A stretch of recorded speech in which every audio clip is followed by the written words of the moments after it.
రూపాయలకి gas cylinder, Gruhajyothi కింద 200 యూనిట్ల వరకు కరెంటు ఫ్రీ అనేది మనకు ఆ పథకాన్ని అమలు చేయడం జరుగుతుంది.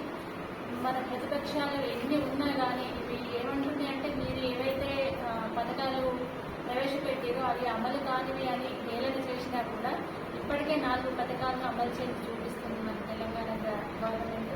దీనికి మేము ప్రతిఫలంగా రేవంత్ రెడ్డి గారికి మరియు మన రాష్ట్ర ప్రభుత్వం మంత్రులందరికీ ధన్యవాదాలు తెలియజేస్తున్నాం.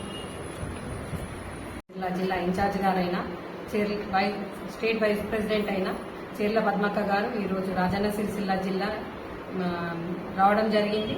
ముఖ్య ఉద్దేశం ఏమిటంటే ఈరోజు ప్రెస్ మీట్లో మొన్నటి రోజున బండి సంజయ్ గారు మా ప్రియతమ నాయకుడైన బీసీ అధ్యక్షుడైన పొన్న ప్రభాకర్ అన్న గారిని అలా అనడం చాలా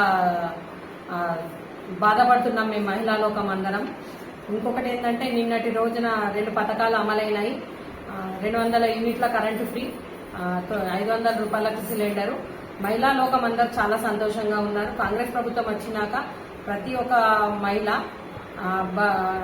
బడుగు బలహీన వర్గాలు కాంగ్రెస్ ప్రభుత్వం అండగా ఉంటుంది.